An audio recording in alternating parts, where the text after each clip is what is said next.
Yo, welcome back everybody. On this video, I'm going to be going over a few credit myths that I've heard throughout the year. So let's get at it. Starting with number one, I've heard that we cannot remove bankruptcies. This is actually false. You can remove bankruptcies off your credit report. Now, how do they work? A bankruptcy is a public record.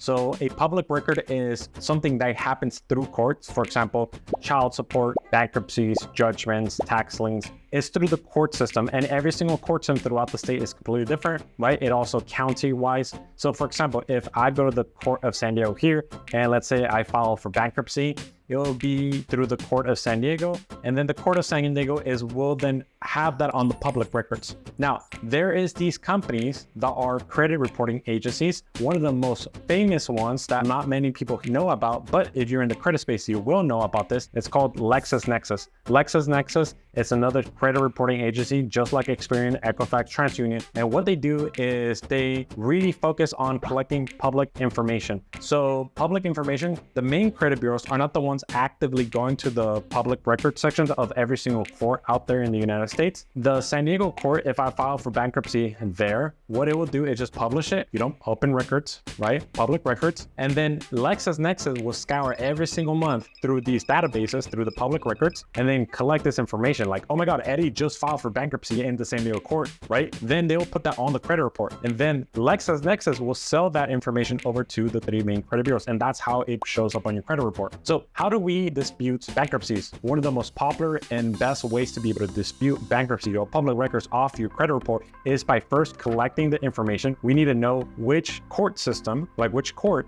did you file the bankruptcy at, right? So for in this case, this hypothetical case, the San Diego court system, I would have to get the information there. Second, you would need to send a letter to the bankruptcy court and also the credit bureaus at the same time. So all the main credit bureaus. So this is what's going to happen. If you send a letter to the three main credit bureaus, Experian, Equifax, and TransUnion, you send a letter, hey, I'm wondering, how did you get this record? Like, I just want you to verify, how did you obtain this record? Who furnished this information to you? So either the main credit bureaus are going to say one of two things. They're either going to say like, oh, hey, it was LexisNexis. LexisNexis was the one who furnished this information, or it was like a third party, whatever they're going to say, right? It was a company. Or they're going to say like, yeah, the furnisher is San Diego court system. That's where we got it from. And then at the same time, you're going to send a letter to the court system, the San Diego court system, and you're going to be like, hey, court system, I just got a letter from Experian, Equifax, TransUnion, whichever, or LexisNexis, saying that you are currently furnishing data, a bankruptcy, to them on my credit report. Is this true? Can you verify, that you are furnishing data? So what the court system is going to send you is going to send you a letter stating that they do not furnish data to any credit reporting agency, right? They don't do that. So there you go. You just caught the credit bureaus on a lie, right? You just caught them stating like that the court system is the one furnishing the data to them, but in reality, but you have a letter now stating from the court system stating that they don't furnish any data. They just publicize it on the records there, and anybody has access to those. So now you caught them on a lie, and then you dispute that directly again with the credit bureau saying, look, I just got a letter from the bankruptcy courts. They say they do not furnish any data. So you just lied to me. Please delete this record off my credit report. We see good success with that, but it's not always the case that it works right off the bat. You have to learn how to be persistent and learn all the tactics that they use in order to keep that record there. And this is what we do, right? We focus on learning all those tactics that they do and being persistent and being on top of this, right? And then there's different ways to be able to like hold them accountable to it. The second one is a credit myth saying income does not affect credit score. This is absolutely true. Your income does not affect your credit score. There's no section on your credit report stating how much money you're making. Where this myth probably comes from is for people who are doing applications such as mortgages and auto loans. They believe, because on the application, they're asking how much money do you make on a yearly basis, they believe that that information is also furnished on your credit report. The reason why that is important is because they want to make sure that you have a healthy debt to income ratio, right? So depending if you're applying for a mortgage, an auto loan, or whatever it is, they want to make sure your debt to income ratio is healthy. And also your debt to income ratio is not on your credit report either. It's a calculation that is made based on the information you provide, like either tax returns, bank statements, or just, stated income to the debt that is currently on your credit report. Third, hard inquiries cannot be removed. This is true and false at the same time, depending on the situation. So it's sometimes. So you cannot remove a hard inquiry on your credit report if it's linked to an account. What the hell do I mean by that? Let me give you this example. When you ask for credit, for example, you want to apply for a Chase credit card. Today is August 17th. We are going to apply for a Chase credit card today. I go to Chase, I submit the credit application, it gets sent to Chase. Chase then gets this application, sees, Eddie Garcia is applying for this Chase credit card today, August 17th. And then they contact, let's say, Experian. Experian, they're going to grab the credit report from Experian. And what they're going to leave there is going to be saying, hey, Chase pulled this hard inquiry on this date, August 17th, for this type of product. So it'll be credit card product. And that's pretty much it. A hard inquiry remains on your credit report for 2 years and 1 month. Once that happens, the credit bureau, Experian, doesn't know whether you got approved, denied, it's in review, or what happened, whether it was like a true hard inquiry or it was a fraudulent. They have no idea what happened. Like, they just know that Chase pulled the requested your credit report, and that's it. And then boom, you got to immediately on your credit report, you got a hard inquiry. Let's say you do get denied, right? Well, then nothing happens. Like, you just have a hard inquiry on your credit report and they don't know what happened to it, or the credit bureaus don't know what happened. It's just there. It's not linked to anything. However, let's say Chase did ended up approving you. Well, what's going to happen 30 days later, once Chase reports the new open account to your credit report, Experian is going to see, oh, look at this. Chase just added a new account to Eddie Garcia, and it is a credit product that was opened on August 17th. Wait, hold a minute. We see that he had a hard inquiry 30 days ago from Chase. It was a credit card product. They applied on August 17th. Therefore, this hard inquiry must be for this account. So then they link them, right? The software automatically links it. So let's say now you go into dispute. You send a letter to dispute the hard inquiry stating like, oh, I didn't do that hard inquiry. That's an unauthorized hard inquiry, right? They're going to be like, well, shit, if you're telling me that this hard inquiry is not accurate and invalid, it's an unauthorized hard inquiry, that means that this is fraud. Like, dude, they opened a credit card under your name. So therefore, we're going to contact Chase and close your account, right? Because it's an authorized account. You got to be very careful, right? This is why we don't dispute hard inquiries that are linked to an open account. If they're not linked, right? If you got denied, or maybe even if it was a business credit card, if it was a business credit card that does not report your personal credit report, they're never going to get linked. So you can feel free to dispute those, and the credit is more likely it will get removed off your credit report. So yes, sometimes yes, sometimes no. Number 4, paying collections equals deleting them off your credit report. So if you pay your collection, it'll get deleted off your credit report. This is false, you guys. So this is a myth. When you pay a collection, let's say Eddie Garcia gets a collection today on his credit report for $1,000. If I decide to call the credit reporting agency and be like, hey, yeah, let's settle this ASAP. I don't want this on my credit report. I paid them $1,000. All that is going to do, it's going to bring the current balance from $1,000 to 0. That's all it's going to do. FICO nor the banks really care whether it's $1,000 or 0. Now, the only difference is that it's going to improve your debt to income ratio, right? Because now you don't owe that debt any longer. However, the account remains on your credit report. The account still states like, hey, Eddie Garcia at some point got sent to collections. At some point, he decided not to pay his creditors and he got sent to collections. That still negatively impacts your credit report. This is what I highly recommend if you do get a collection. If depending on the collection amount and your finances available, if it's like a $50 account from Cox Communications because you had internet with them and you forgot to return the modem, you were renting out the modem, you had to return it, right? And then they charge you a $50 collection. That I would give them a call. I want to ask them for a pay for delete. I need to get confirmation from them, a representative from them, that they need to email me stating if I pay and settle this collection, they will give me a letter stating to go ahead and remove this from my credit report. And I will contact also the credit reporting agencies, and they will demand or ask the credit reporting agency to delete the collection off the credit report, right? Not just bring it down to 0, to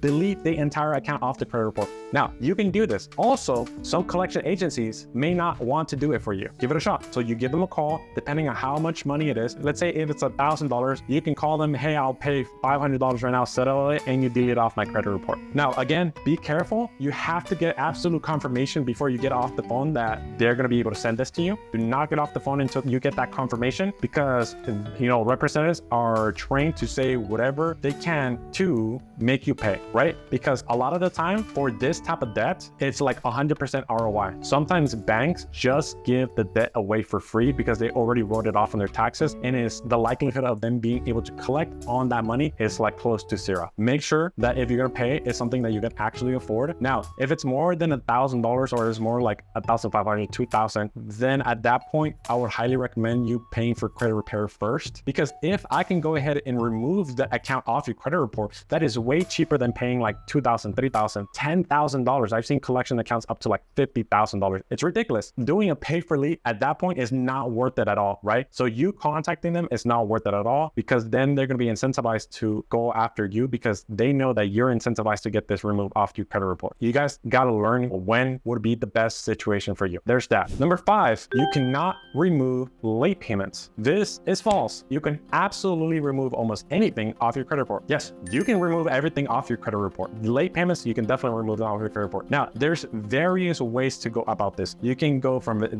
least aggressive to the most aggressive options out there. What I highly recommend people to do, or my clients, is this. As soon as you get a late payment, the late payment happens today, boom, credit report instantly drop 120 points, just drop. You call your lender ASAP. You call the bank, you call the auto loan, whatever it was, you call them ASAP. See what the hell is going on, right? First of all, you should have auto pay turned on for the minimum balance due every single month, right? Because the minimum balance will save you from not getting a late payment. So, hey, what's the bare minimum I need to pay? Turn that on and make sure you still keep making the payments on time, but that is like a safety net for you. You call the lender, right? You got the late payment, you call the lender, hey, what's going on? I just got this late payment on my credit report. Auto pay should be turned on. What the hell is going on, right? Make sure you pay them ASAP. Or sometimes you can even also, like how you did it for the collections, you can tell them like, hey, I will pay this ASAP, but I need to get confirmation from you that you're going to remove this late payment. Okay? Why? Because auto pay was supposed to be turned on. I don't know what happened. There's money in my bank account. Don't know what's going on. So you got to make sure either you say it was completely not your fault, or stick to one story of like, it was completely your fault and it would never happen again, right? So always stick to one story, because people write notes. And if you, like, for example, if you call the lender right now and be like, oh, I got in a car accident and that's why I was in the hospital and I couldn't make the payment because I was in a coma for 5 weeks. And then they say like, oh, I can't help you out. You hang up, you call again. And then the next story you say like, oh, auto payment was supposed to be turned on. I don't know what happened. And then you hang up, you call again and be like, oh, I was in Hawaii when the fire started, right? And that's why I couldn't make the payment. Like, you need to say a story and stick to it, because they write notes on your account. So again, what I highly recommend is to obviously make sure that auto payment is on and stick to that story. Like, hey, auto payment was supposed to be on. This shouldn't happen. I need to get confirmation that you will remove this late payment. Now, the other thing that you got to consider is also that when you get a late payment, it usually comes with a late fee attached to it, like $35, and they deduct it out of your account as well, or they add it to your charge. So you got to make sure you get a credit back for that. And here's the secret sauce. Sometimes when they say, oh, I can't remove the late payment, we can't do that, because again, the people over the phone are just employees. They're trained to say this and that is it, right? They're not trying to get in trouble. And obviously, please make sure that you're not being rude, because again, these are just employees. They're told what to say and what to do. And this is why the best method is to hang up, call again. If you don't get a positive response the first time, it's easy. Hang up, wait an hour, call them again. You will most likely get somebody else on the phone. Always ask for a supervisor to help you out with these things, right? So you can always do that. Call them, ask for good. Now, if you can't get it removed and right away, like, hey, unfortunately, they can't do anything about it, I would recommend waiting 6 months. Why would I recommend waiting 6 months and then do it again and calling them and asking them for you to remove it?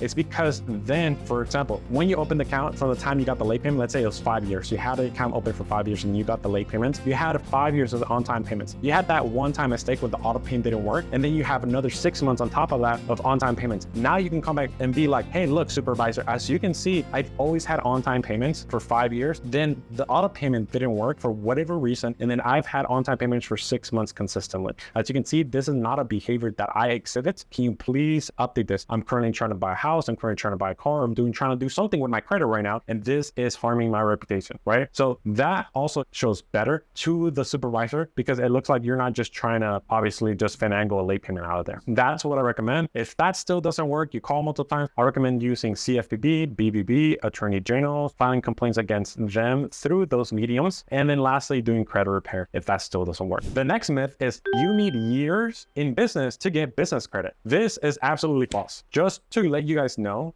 everybody can apply for business credit. Even if you don't have a business, you can apply for business credit products as a sole proprietor, and all you need is just, your personal information and your social security number. With that being said, everybody is available. Everybody has the power to obtain business credit. I highly recommend everybody gets business credit. Why? Because there's a lot of products that will approve you with no financials. They will approve you with as a sole proprietor, and that credit product would not report to your personal credit report, which would hide debt, right? Now, and I also recommend that there's everybody out there that has a side business. I highly recommend everybody has a little gig on the side to make extra income, because times right now in America are tough and everybody needs to have side income coming into their household. The seventh credit myth is that Credit Karma is accurate. This is false. Why is this? Credit Karma can be very inconsistent and can lead to, what's the right word here? Credit Karma can be misinterpreted. Credit Karma is a free service, so the way they make money is by recommending you products. Oh, it looks like you can be approved for this card, or go apply for this card. Oh, it looks like you're gonna get approved for an auto loan. Cool, click here to get apply for an auto loan. They make money by the time when you click on that, right? They make affiliate commissions on stuff like that. First of all, you can only see two of the main credit bureaus there. So it would be Equifax and TransUnion. And then secondly, you can't see your entire credit report there of each credit bureau. And then lastly, they use a Vantage scoring model. So most financial institutions, like 98% of all financial institutions, use FICO as the scoring version, as the company that uses their algorithm to give you a credit score. When you go to the banks, they are using a completely different software to analyze your credit report and give you a credit score. And Credit Karma gives you a Vantage score, which gives you a different credit score. Now, I'm not saying that that's a fake credit score. There is some financial institutions that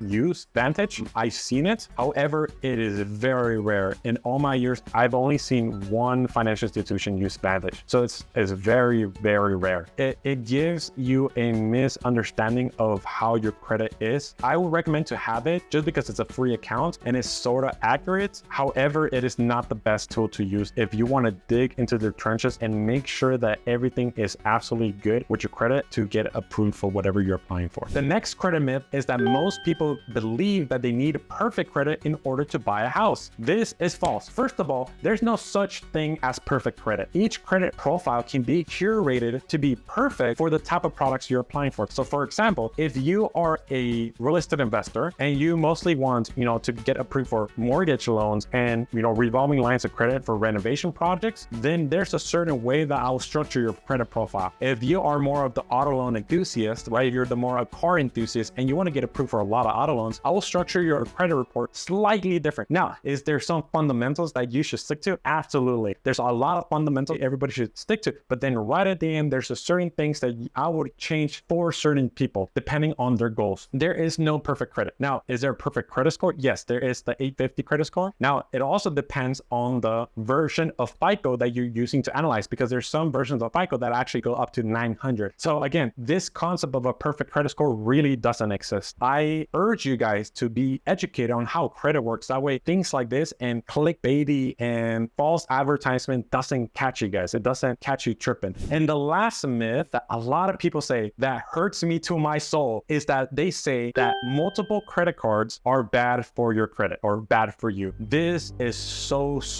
wrong. This can't be more wrong than anything else. Like, one of the best and most important sections out of your entire credit report is your revolving account section. There's mostly just two sections. There's the revolving line section, and then there's the installment loan section. Now, there's still your personal information section. There is public records and hard inquiries, right? But the revolving account section is one of the most important sections out of your entire credit report. It has the most borrower behaviors. It is ridiculous. That is the bread and butter of your credit report. What am I talking about? In credit, the most abundant credit products are revolving lines of credit. They are meant to be used strategically. When you show lenders, you know how to use these products, you have fantastic approvals depending, especially if you're trying to get on the business side and you're trying to get approved for business credit products. What I recommend on the personal side, you should have 3 personal credit cards. That is the perfect amount. Now, some of you may need maybe 3 to 5 credit cards. That is fine. I would say stick around that range and not any less and probably not any more. I'm not saying that as soon as you get 4 credit cards, your score drops. No, that's not what I'm saying. What I'm saying is that it's on a gradient scale. Like 3 is perfect, 3 to 5 is fantastic. Any more than 5, it starts not looking as great on your credit report. If you only have 1 or anywhere from 0 credit cards to 1 or 2, you will exhibit the borrower behavior of not having enough revolving credits. And it's a FICO borrower behavior. It's something that FICO themselves penalize you, and you can figure these out.